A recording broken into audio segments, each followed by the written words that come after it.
Good morning everyone, BEd second year. आज आपका paper assessment for learning. मैंने आपको पढ़ाया था अधिगम के लिए आकलन। आज मैं पढ़ाऊंगी अधिगम के आकलन।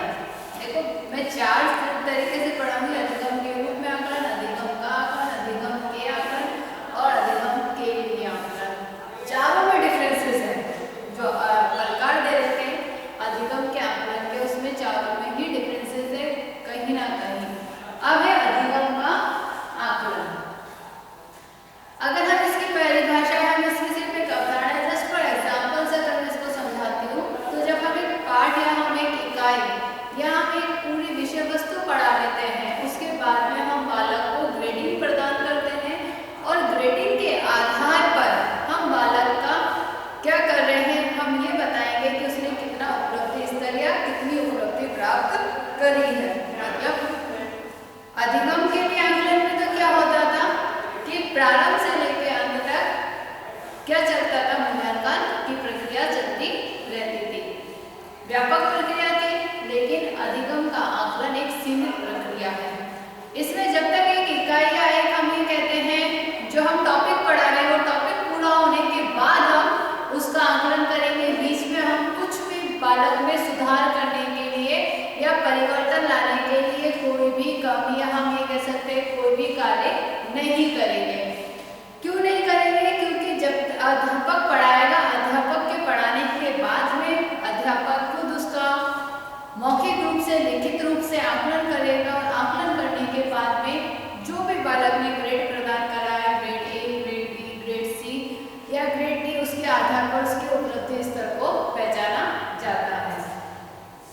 सपोज मान लो कि अध्यापक ने 4 प्रश्न दिए हैं। अब 4 प्रश्न जब दिए हैं, एक पाठ पढ़ाने के बाद में उसने 4 प्रश्न दिए। 4 प्रश्न जब बालक ने करके दिए, जिसने 4 के 4 प्रश्न सही करे उसको ग्रेड ए दे दिया। जिसने 4 प्रश्न में से 3 प्रश्न करे उसको ग्रेड बी दे दिया। 3 सही कर, 2 सही करने पे ग्रेड सी दिया और 1 सही करने पे ग्रेड डी दिया। सभी को ग्रेडिंग सिस्टम मिला। अब ग्रेडिंग सिस्टम मिलने के बाद में क्या हुआ, उसके बाद पता पड़ा कि कौन से बालक का उपलब्धि स्तर अच्छा और किसको बहुत समझ में नहीं आया। लेकिन अधिगम के लिए आकलन में हम पूरे पाठ को कंप्लीट या पूरे टॉपिक को कंप्लीट ही नहीं कराते। हम जब टॉपिक पढ़ा रहे हैं उसी टाइम पर बालक से मौखिक, लिखित या किसी भी माध्यम से हम उसका आकलन करते हैं और जानने की कोशिश करते हैं कि बालक ने कितना सीखा है या नहीं सीखा है। जब हमें ये लगता है कि बालक को नहीं समझ में आया है, शिक्षक उसी समय अपनी शिक्षण विधि में परिवर्तन करता है, चेंजेस करता है और कोई नई अधिगम गतिविधि के माध्यम से बालक को समझाने की कोशिश करता है। सुधार हो गया, प्रारंभ से ही सुधार होना प्रारंभ हो जाता है। लेकिन अधिगम के आकलन में शुरुआत से या हम ये कह सकते हैं प्रारंभ से हम ये कहेंगे कि परिवर्तन या सुधार की प्रक्रिया नहीं होती है। इसमें जब पूरा पाठ पढ़ा दिया जाएगा, पूरा टॉपिक पढ़ा दिया जाता है, उसके बाद में आकलन किया जाता है और उसके बाद सुधार किया जाता है। अब वो आकलन चाहे वो टॉपिक 1 महीने चल रहा हो, 2 महीने चल रहा हो, 6 दिन चला है, 7 दिन चला है, 15 दिन चला है, 15 दिन के बाद में उसमें मूल्यांकन करा जाता है। शुरुआत से इसमें मूल्यांकन या परिवर्तन नहीं करा जाएगा। इस प्रक्रिया में शिक्षक और छात्र एक दूसरे को सहयोग प्रदान नहीं करते हैं और अधिगम के आकलन, अधिगम के लिए आकलन में शिक्षक और छात्र एक दूसरे को सहयोग प्रदान करते हैं।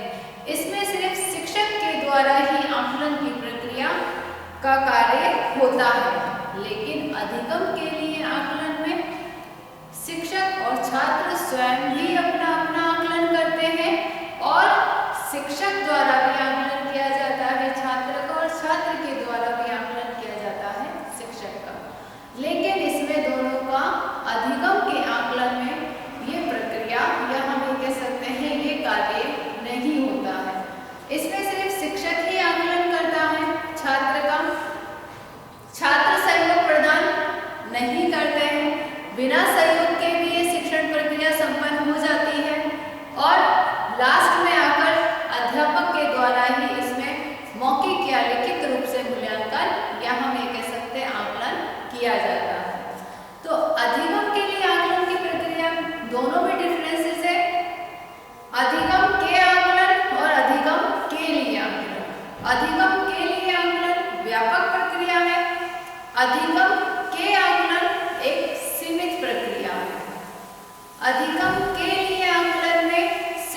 और छात्र दोनों के सहयोग से प्रक्रिया संपन्न होती है। अधिगम के आकलन में शिक्षक ही आकलन करता है, छात्र के बिना, या हम ये कह सकते हैं छात्र के सहयोग के बिना भी ये प्रक्रिया संपन्न हो जाती है। अधिगम के लिए आकलन में प्रारंभ से या शुरुआत से अंत तक सुधार होता है, लेकिन अधिगम के आकलन में शुरुआत से अंत तक कोई सुधार की परिस्थिति नहीं होती है। टॉपिक खत्म होने के बाद में ही जब अंक प्रदान करे जाते हैं, ग्रेडिंग दिया जाता है, उस ग्रेड के माध्यम से बालक की उपलब्धि स्तर को जांचा जाता है और उसके बाद ही उसमें परिवर्तन और चेंजेस आते हैं। उससे पहले कोई परिवर्तन चेंजेस नहीं आएगा। अधिगम के लिए आकलन में शिक्षक और छात्र दोनों स्वयं भी अपना अपना आकलन करते हैं और शिक्षक या छात्र एक दूसरे का भी आकलन करते हैं। अधिगम के आकलन में सिर्फ शिक्षक छात्र का मूल्यांकन करेगा, छात्र शिक्षक का मूल्यांकन नहीं करते और छात्र और शिक्षक स्वयं भी अपना मूल्यांकन नहीं करते हैं। अधिगम के लिए आकलन में अंक प्रदान या ग्रेडिंग नहीं दिए जाते, लेकिन अधिगम के आकलन में ग्रेड और अंक प्रदान किए जाते हैं, जिसके आधार पर ही विद्यार्थी के उपलब्धि स्तर को जांचा जाता है। अधिगम के लिए आकलन में हम ये कह सकते हैं कि बालक के प्रक्रिया को हम ये कह सकते हैं उसके हम समय समय पर जब आकलन करते हैं तो उसके बारे में हम एक निश्चित भविष्यवाणी बता सकते हैं, लेकिन अधिगम के आकलन में हम विद्यार्थी के बारे में एक सुनिश्चित भविष्यवाणी नहीं कर सकते, क्योंकि ग्रेडिंग सिस्टम है। ग्रेडिंग सिस्टम हम ये कह सकते हैं कि सपोज मान लो बालक ने फर्स्ट यूनिट टेस्ट, या हम ये कह सकते हैं पहली बार जब टेस्ट लिया बालक ने पढ़ाई नहीं करी, उसकी मार्किंग कम हो गई, तो उस टाइम पे हम ये नहीं लगा, उसके आधार पर ये अकॉर्डिंग उसके मूल्यांकन या आकलन नहीं कर सकते हैं कि इसके नंबर कम आए तो ये पढ़ने में कमजोर है। ऐसा नहीं हो सकता है। सपोज मान लो उस टाइम पे उसकी कोई परिस्थिति ऐसी रही हो कि वो नहीं पढ़ पाया हो, या परिस्थिति, या हम ये कह सकते हैं जिस टाइम पे फर्स्ट यूनिट टेस्ट लिया, हम पहली बार जब एग्जाम लिया जाएगा उसने ध्यान नहीं दिया है, दोस्तों के साथ बातों में बिजी रहा हो, या कहीं और पे मस्ती कर रहा हो, टीवी में ज़्यादा ध्यान दे रहा हो, खेल कूद में ज़्यादा ध्यान दे रहा हो, और सेकेंड यूनिट टेस्ट जब आया तब उसने पढ़ाई अच्छे से करी हो, ध्यान दिया हो, जब फर्स्ट यूनिट टेस्ट में नंबर कम आए और सेकेंड यूनिट टेस्ट में उसके नंबर सबसे ज़्यादा आए, तो हम किसी एक अंकों के आधार पर बालक की भविष्य की सुनिश्चित भविष्यवाणी एक शिक्षक नहीं कर सकता है। और अधिगम के लिए आकलन में जब समय समय पर परिवर्तन और सुधार हम करते जाते हैं तो हमें ये पता लगता है, या शिक्षक को ये पता होता है कि बालक किस तरीके से कहाँ पर कैसा परफॉर्मेंस करेगा, क्या कार्य वो कर सकता है, क्या नहीं कर सकता, उसका उपलब्धि स्तर क्या है। समय समय पर जब जांचा जा रहा है तो उसके बारे में एक सुनिश्चित हम भविष्यवाणी कर सकते हैं, लेकिन जब समय समय पर जांच नहीं होती है और एक बार उसके अंकों के आधार पर उसके उपलब्धि स्तर को जांचा जाता है तो उस स्थिति में ये होता है कि हम एक सुनिश्चित भविष्यवाणी नहीं कर सकते। तो दोनों में डिफरेंसेस है, दोनों में अंतर है। तो मैं आज आपको पढ़ाती हूँ अधिगम के आकलन। सबसे पहले इसका अर्थ लिखेंगे।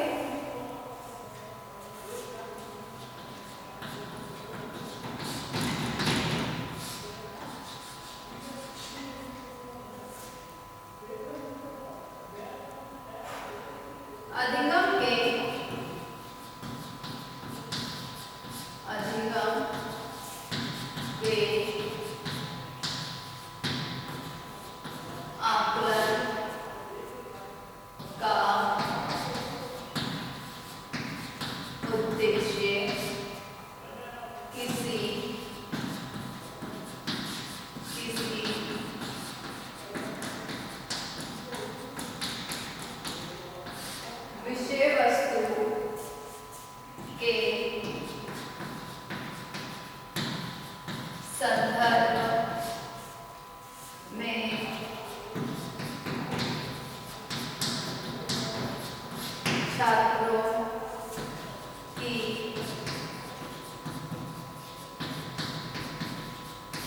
अधिगम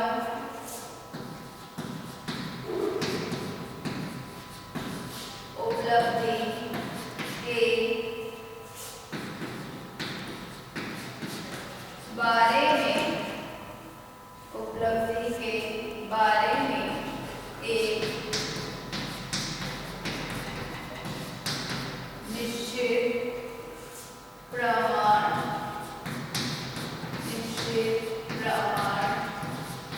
देने से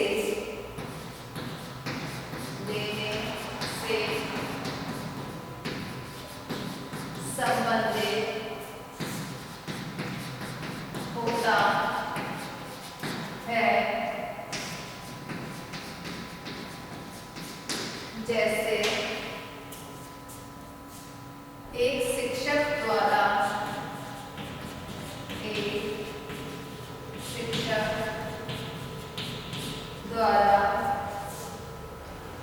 पाठ योजना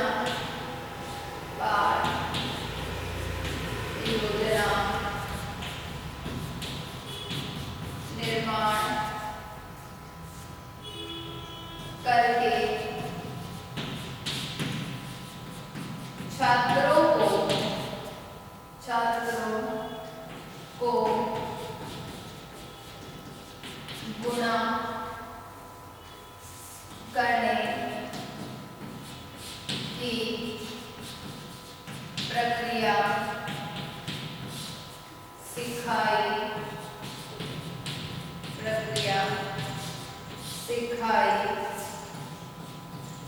गई और गृह कार्य में चार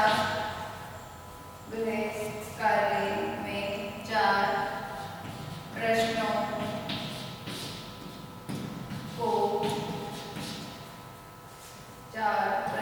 को हल करने के लिए दिया। जो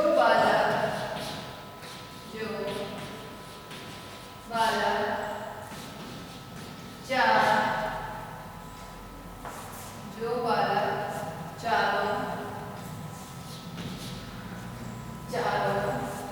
प्रश्नों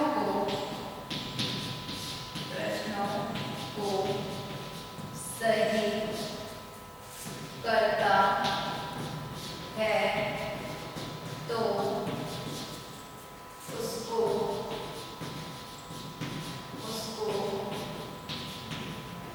ग्रेड ए करता है तो उसको ग्रेड ए 3 पर, ग्रेड बी 2 पर, ग्रेड सी तथा 1 पर ग्रेड ए मिलता है। इसके आगे करती हूँ। अधिगम के आकलन का उद्देश्य क्या होता है? सबसे मेन उद्देश्य क्या है? किसी विषय वस्तु के संदर्भ में छात्रों की अधिगम उपलब्धि के बारे में एक निश्चित प्रमाण पत्र देना।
आधार पर करते हैं। जैसे एक शिक्षक के द्वारा पाठ्य योजना निर्माण करके, पाठ्य योजना निर्माण मतलब जिस दिन उसको वो टॉपिक पढ़ाना है, एक दिन के लिए हम एक टॉपिक है, आप जैसे आप लोगों को हमने योजना तैयार करवाते हैं, तो एक टॉपिक हमने दिया, हमने उसमें छात्रों को क्या सिखाया, गुणा करना सिखाया।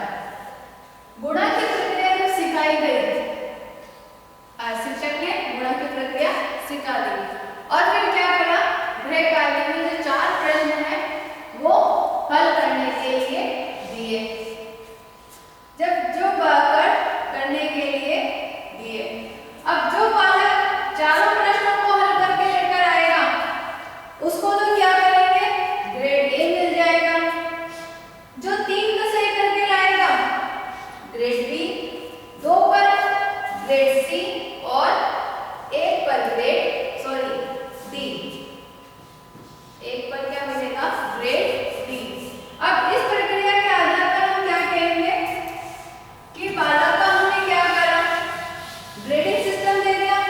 ग्रेड देने के बाद में हमने ग्रेड किसके आधार पर दिया, हमने अंकों के आधार पर। जब हम अंकों के आधार पर ग्रेडिंग सिस्टम से हम एक निश्चित वो बता रहे हैं कि इस बालक को इतने नंबर मिले हैं, जिसके आधार पर उसका उपलब्धि स्तर ये रहता है। तो इसमें हम लिखेंगे इस प्रकार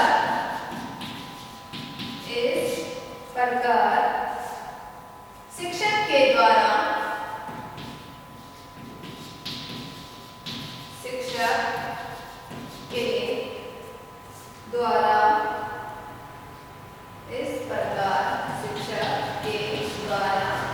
जो प्रकरण पढ़ाया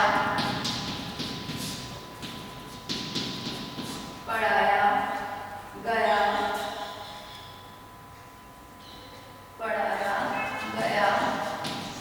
उसका आकलन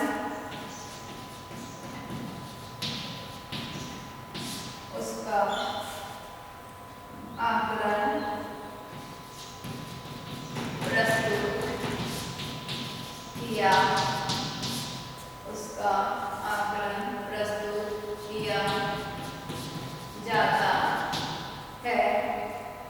यह प्रक्रिया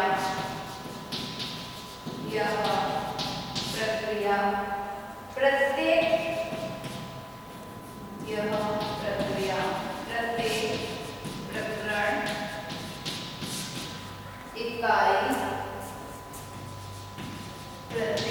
प्रकरण इकाई व संपूर्ण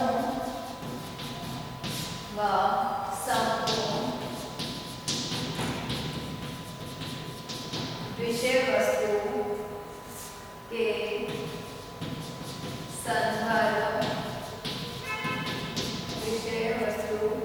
संदर्भ में प्रधान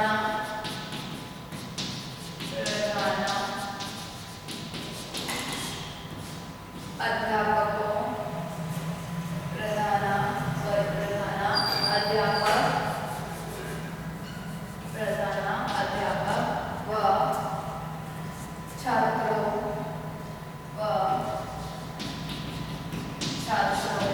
के अनुरूप किया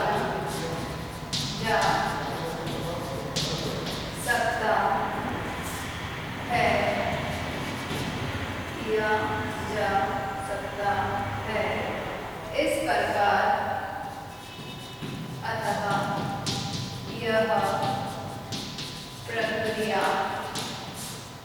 अतः यह प्रक्रिया लोचकों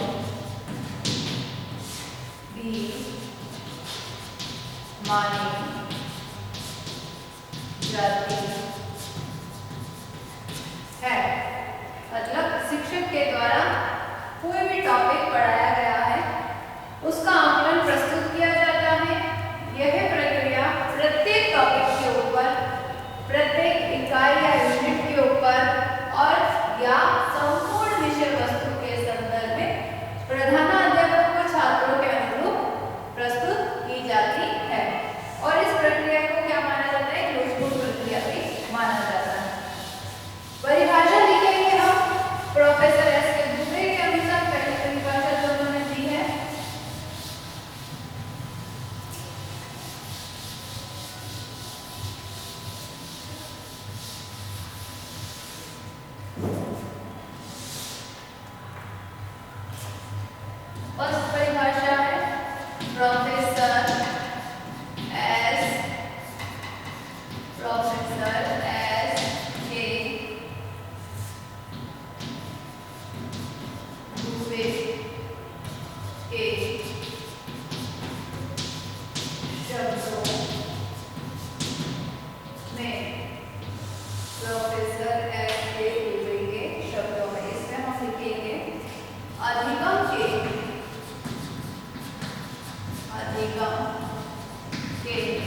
अधिगम उपलब्धि,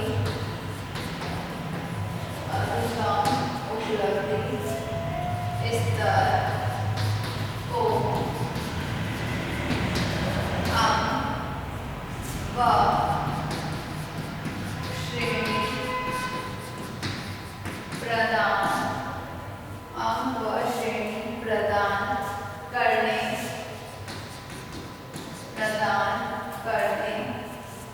की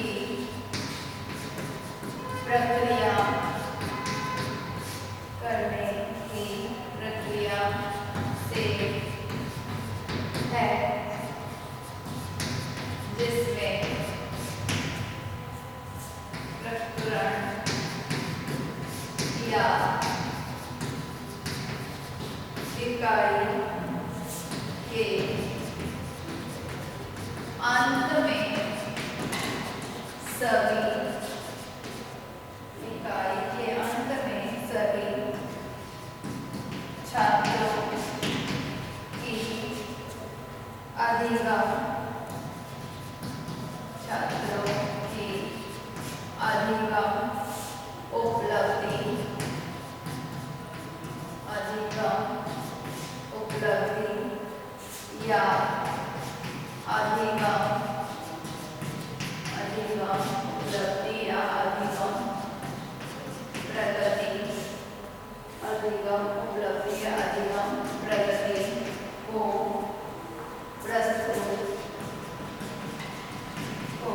प्रस्तुत किया जाता है, जिसके आधार पर, जिसके आधार पर छात्रों का, जिसके आधार पर छात्रों का तुलनात्मक, छात्रों का तुलनात्मक अध्ययन भी किया, अध्ययन भी किया जा सकता है। प्रोफेसर इसके दुबे के अनुसार अधिगम के आकलन का अर्थ अधिगम उपलब्धि स्तर जो होता है, जो उपलब्धि स्तर है उसमें अंक व श्रेणी प्रदान करने की प्रक्रिया से होता है।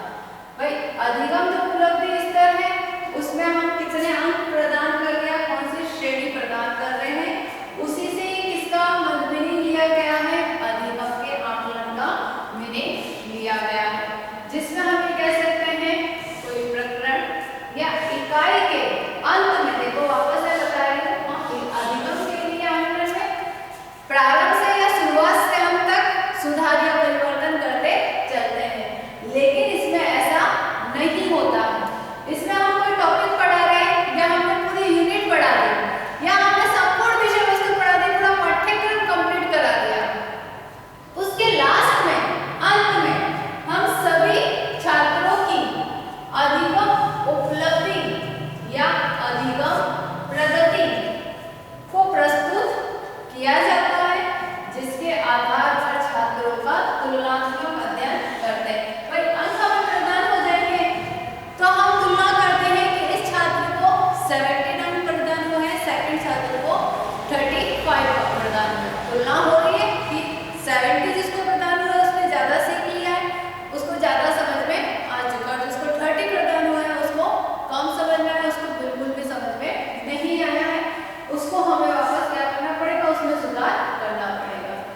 तो इस आधार पर हम क्या करते हैं, अंकों के आधार पर उन छात्रों की प्रगति का या उनकी उपलब्धि का तुलनात्मक अध्ययन करते हैं। सेकंड परिभाषा है,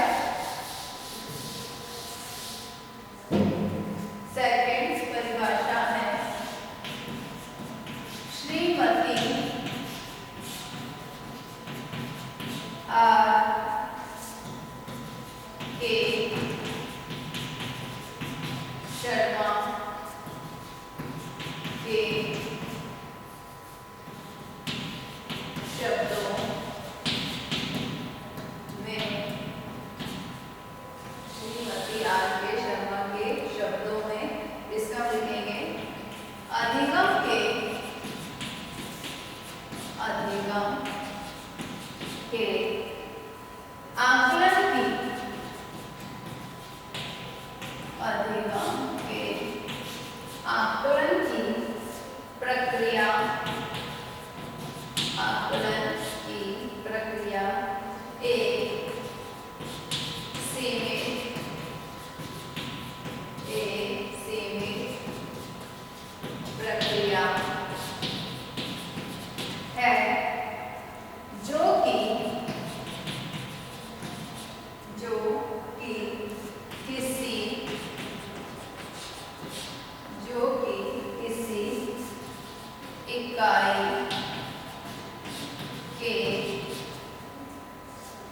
अधिगम करने, किसी इकाई के अधिगम करने के अंत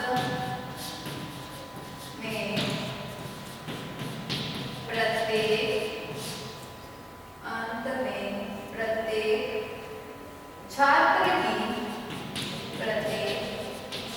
छात्र की इकाई के अधिगम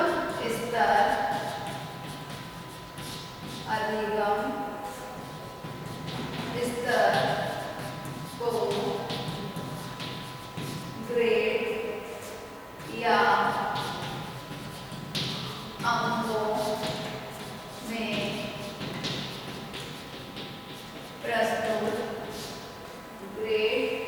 अंकों में प्रस्तुत करती है।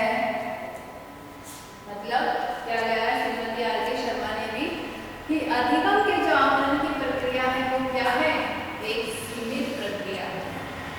अधिगम के लिए आकलन की प्रक्रिया व्यापक थी, ये क्या है, सीमित है। जो किसी इकाई के अधिगम करने के अंत में, इन्होंने भी कोई बात कही है कि हम कोई भी इकाई या कोई टॉपिक या कोई पाठ्यक्रम को पूरा करने के लास्ट में प्रत्येक छात्र की इकाई या पाठ्यक्रम या हम कह सकते हैं टॉपिक के अधिगम स्तर को ग्रेड या अंकों के रूप में क्या करते हैं, प्रस्तुत करते हैं। तो इस आधार पर इसे क्या कहा गया है, अधिगम के आकलन की प्रक्रिया कहा गया है। लास्ट में हम ये कह सकते हैं कि अधिगम के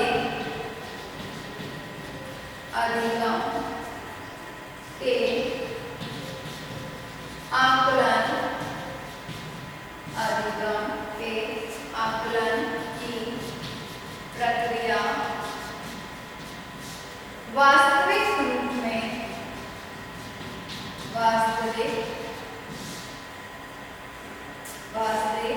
रूप से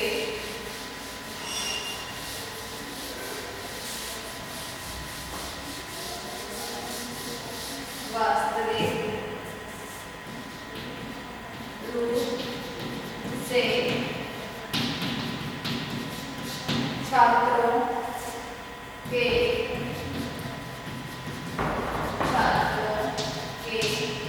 अधिगम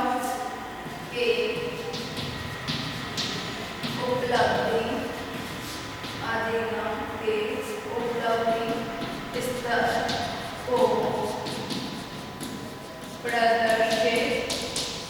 उपलब्धि स्तर को प्रदर्शित करती है। आकलन प्रदर्शित करती है। यह प्रक्रिया लिखित व मौखिक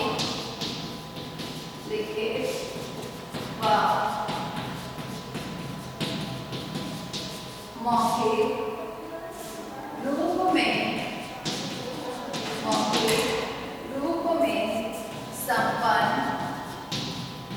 संपन्न की जाती है। तो अधिगम के आकलन की प्रक्रिया वास्तविक रूप में क्या कर रही है, छात्रों की उपलब्धि स्तर को प्रदर्शित करती है और ये लिखित और मौखिक दोनों ही रूप से की जा सकती है। आज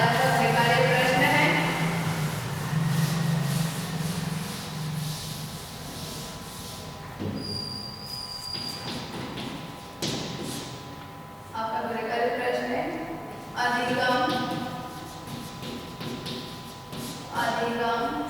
के आकलन की प्रक्रिया को परिभाषित